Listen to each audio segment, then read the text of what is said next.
Hello everyone, आप सभी का बहुत बहुत स्वागत है मेरे चैनल बीएल स्टोरी टेलर पे। और आज मैं आपके साथ लव अफेयर्स का नेक्स्ट पार्ट लेके आए। चलिए उससे शुरू करते हैं। जैसे कि आपने पिछले एपिसोड्स में देखा था कि लवांग जी और चुवनिंग घायल हो गए थे। उन्हें ठीक होने में अब वक्त लगता है और धीरे धीरे जो हमारा विजन होता है उसकी भी जो पूर्णिमा की रात होती है वो आने वाली होती है।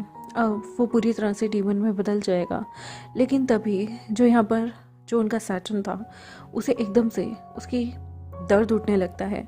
जो उसके घाव थे बहुत बुरी तरह से छिले हुए, पट्टियों से बंधे हुए, अचानक से उनमें इतना ज़्यादा दर्द होने लगता है। चंद्रमा की रात सिर्फ आने ही वाली थी, उससे पहले ही उसे इतना ज़्यादा दर्द होता है कि उससे सहन नहीं होता। अब उसे वो दवाई और वो स्कल्पचर चाहिए थे जो कि कूसू में थे, और वो चाहता था कि अब विभूषण उस स्कल्पचर को फटाफट से उसके लिए लेके आए क्योंकि उससे वो पेन बर्दाश्त नहीं हो रहा था। और यहाँ पर डीमन वर्ल्ड में काफ़ी लोगों की अब जो कंडीशन थी वो इसी तरह से हो जाती है। लेकिन यहाँ पर इस कंडीशन का कोई भी असर जो था वो विभूषण पे नहीं पड़ा था, और ना ही इस कंडीशन का जो असर था वो वेन युआन पे पड़ा था, क्योंकि वेन युआन अभी भी तगड़ा था। वो बहुत ही अजीब सा दिखता था, हरा सा डीमन जैसा दिखने वाला, जिसे देख के हर कोई डर जाए। वो बाकी डीमंस की तरह ही बहुत ही अजीब सा दिखता था। विभूषण उनमें से नहीं था जो डीमन जैसा दिखता हो। लेकिन यहाँ पर बहुत सारे डीमंस जो कि पुराने थे और पुराने वक्त से चलते आ रहे थे, उनकी तबीयत खराब होने लगती है, उन्हें दर्द होने लगता है। और ऐसे में सैटर्न विभूषण को एक काम सौंपता है। विभूषण को जाकर वो फूल लेके आना था जिससे उनकी तबीयत ठीक हो सके, और वो स्कल्पचर भी। लेकिन वो स्कल्पचर ढूंढने के लिए विभूषण को कुसुम में दाखिल होना पड़ता। विभूषण यहाँ पे पहले डरता है, उसे कुछ भी याद नहीं था, उसे नहीं पता कि उसे कैसे जाना है। सैटर्न उसके हाथ में एक नक्शा थमा देता है जिसके चलते वो उसे बताता है कि किस तरह से उसे लाइब्रेरी से, जो कि खंडित हुई हुई है और एक जगह सेक्रेट प्लेस पर रखी गई है, वहाँ जाना है, वहाँ से सामान को लाना है। और दूसरी चीज़, विभूषण को घने जंगलों में से एक फूल को लेके आना है। वो फूल उन्हें ठीक कर सकता है अगर टाइम से पहले विभूषण उस फूल को ले आए। इन्होंने बहुत सालों से एक दवाई तैयार की हुई है, बस उस फूल का थोड़ा सा अंश, थोड़ा सा रस उसमें मिल जाए तो सारे लोग ठीक हो जाएंगे। यहाँ पर विभूषण सैटर्न को इतना तड़पते देख, जिसे वो अपने पिता समान समझता था, उसकी रूह कांप जाती है, उसकी आंखों में आंसू आ जाती है। और वो इतना ज़्यादा जब सैटर्न को तड़पते देखता है ना, तो वो मन में सोचता है कि अब उसे कुछ भी करना हो, चाहे उसे किसी की जान लेनी हो या किसी को मारना हो, वो वहाँ ज़रूर जाएगा। यहाँ पर भी विभूषण का वेन युआन, जो कि बहुत ही छोटा सा था, वो यहाँ पर उसके कपड़े खींचने लगता है और उसके साथ चलने की जिद करने लगता है। विभूषण कहता है नहीं, तुम नहीं जा सकते साथ में। तो वो कहता है मैं क्यों नहीं जा सकता। विभूषण कहता है वहाँ खतरा है, वो वर्ल्ड डिफरेंट है। यहाँ पर विभूषण बहुत डरा हुआ था, लेकिन फिर उसे ऐसा लगता है कि अगर उसने इस बच्चे को यहाँ छोड़ दिया और इस बच्चे को भी वो इन्फेक्शन कहीं इन्फेक्टेड कर गया तो। सैटर्न यहाँ पर विभूषण को कहता है तुम इसे अपने चियांचुआ पाउच में डालकर ले जाओ। अगर तुम इसे क्यानकुआ या चियांचुआ जो भी नाम है उस पाउच में डालकर ले जाओगे तो वो सेफ रहेगा। और मैं नहीं चाहता जिस तरह से हमें हमारे शरीर पे अजीब सा दर्द होने लगा है, अजीब से रैशेस हो रहे हैं और जलन मच रही है, ऐसे भी जलन हो ये पृथ्वी पे जाए, तुम इसे अपने चियांचुआ पाउच में डालकर ले जाओ।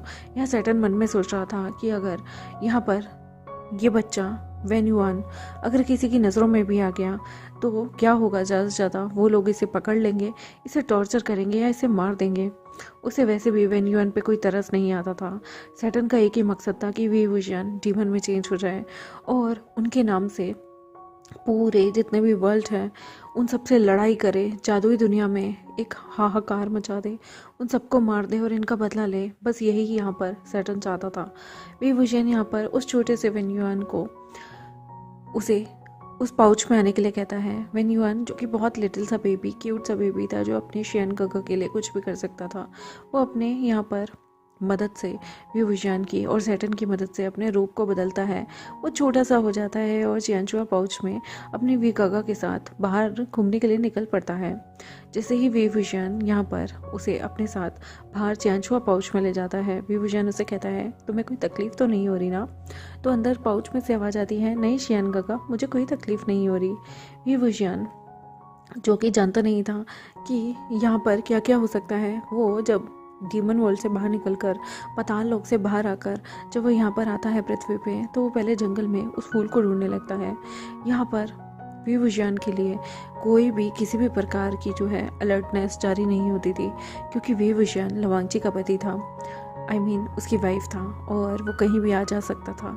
इसलिए यहाँ पर कोई भी अलर्ट नहीं होता जब वो गुसू में एंटर कर जाता है तो, क्योंकि किसी को चुकन्ना होने की या वी विजन से कुछ करने की उन्हें कभी सपने में भी नहीं सोचा था कि उन्हें वी विजन जैसे इंसान से खतरा हो सकता है। यहाँ पर वी विजन बहुत मुश्किलों से जाता है, ना जाने कितने जानवरों से लड़कर, कितनी चीज़ों को पार करके वो उस फूल को अपने पास तोड़ लेता है और दूसरी चियांचुआ पाउच में उस फूल को डाल देता है।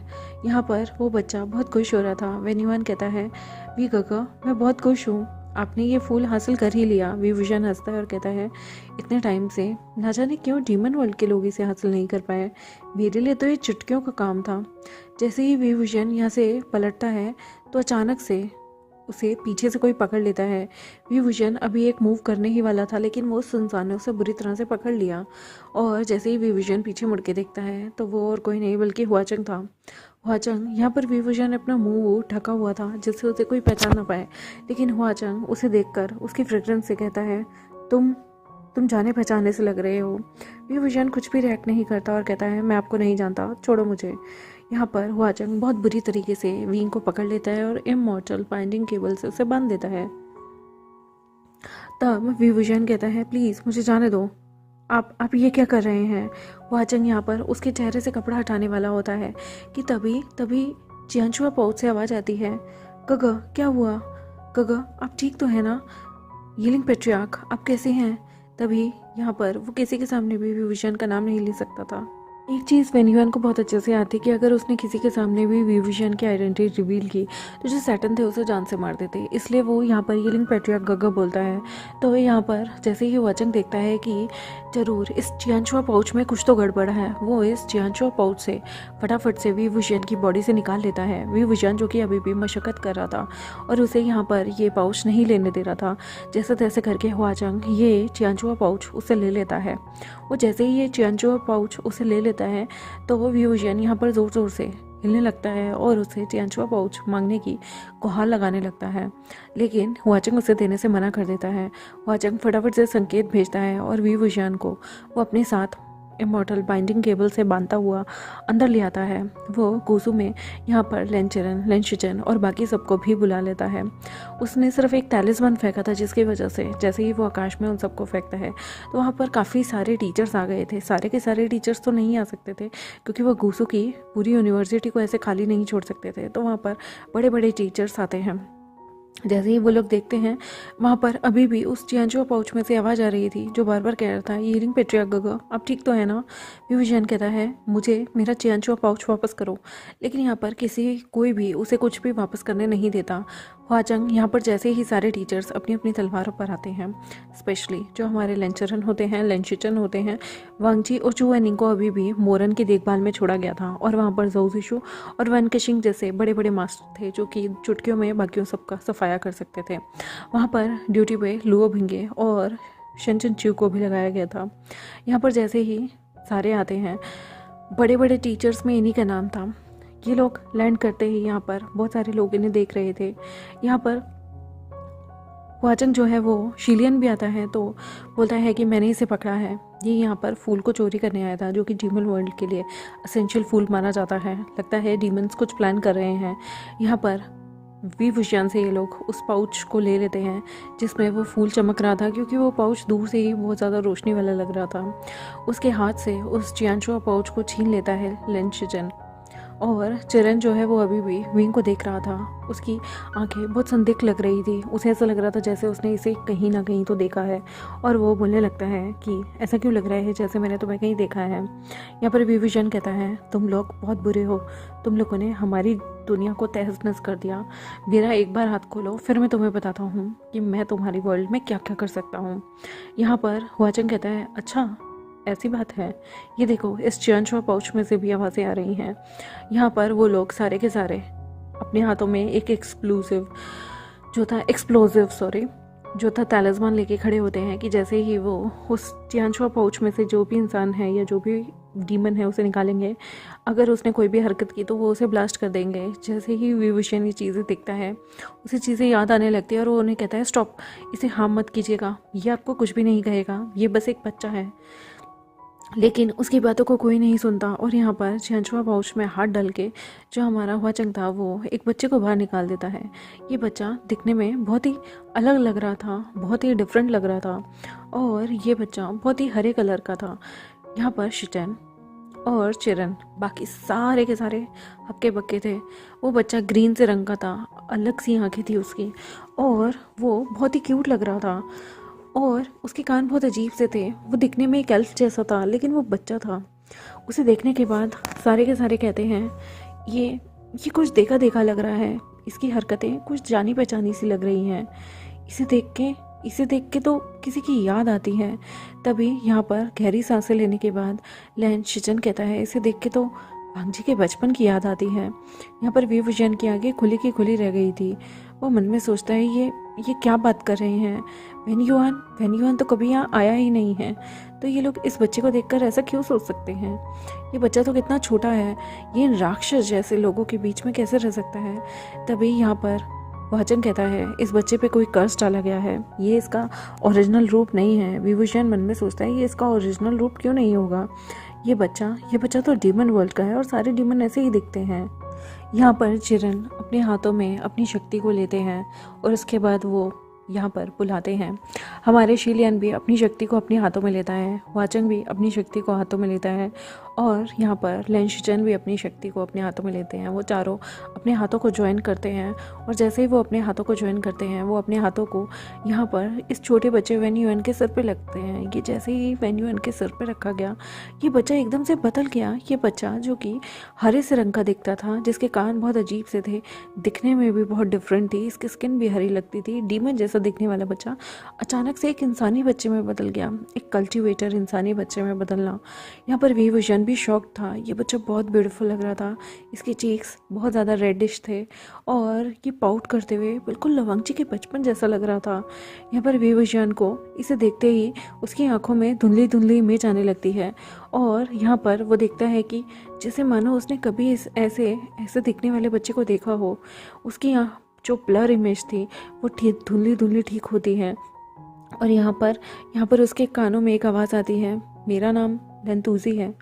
ये सुनते ही विभूषण को चक्कर आने लगते हैं। विभूषण यहाँ सफोकेट हो रहा था क्योंकि इमॉर्टल बाइंडिंग केबल्स ने उसे बहुत अच्छे से बांधा हुआ था, ना ही वो हिल डुल पा रहा था और ना ही वो कोई मूव कर पा रहा था। उसे सफोकेशन फील हो रही थी।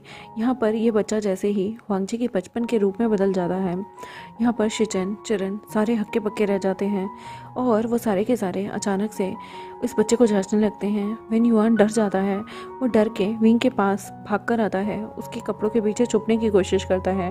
विंग जिसे अभी भी घबराहट हो रही थी, वो बिल्कुल बेहोश होने ही वाला था कि तभी उसके तरफ हाथ बढ़ाते हुए वाचंग आता है। वाचंग यहाँ पर उसे पकड़ता है। उसे लग रहा था कहीं ये इंसान कोई ड्रामा तो नहीं कर रहा, लेकिन यहाँ पर वो देखते हैं कि विभूषण बेहोश ही हो जाता है। तभी वेन्युआन भी डर जाता है और वो कहता है आपने इनके साथ क्या किया है, प्लीज़ मेरे गगा को ठीक कर दीजिए। उसके मुंह से एकदम से निकल जाता है वी गगा प्लीज़ ठीक हो जाइए, क्या हुआ है आपको, आप ठीक तो है ना, आपकी तबीयत ठीक तो है ना, वी गगा प्लीज़ उठिए ना, आपने मेरे वी गगा के साथ क्या किया है। वी गगा नाम सुनते ही सारे अलर्ट हो जाते हैं।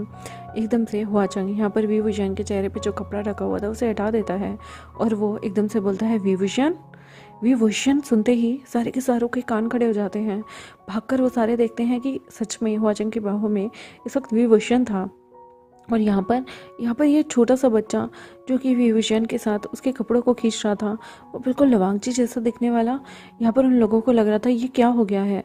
तभी हुआचंग यहाँ पर विभूषण के गर्दन को टच करके देखता है और कहता है लगता है इसे कोई पैनिक अटैक आया हो या फिर इसकी सारी एनर्जी एग्जॉस्ट हो रही हो। चलो इसे अंदर ले चलते हैं। वो अभी भी इमॉर्टल बाइंडिंग केबल से विंग को बांधे हुए था। उसके बाद जब विंग बेहोश हो गया तो उसने इमॉर्टल बाइंडिंग केबल से विंग की बॉडी को स्ट्रेस रिलीव करने के लिए खोल दिया, लेकिन उसने अपनी एक बाइंडिंग केबल से विंग के हाथों को अभी भी बांधा हुआ था। वो लोग विंग को गोद में उठाकर ले जाते हैं।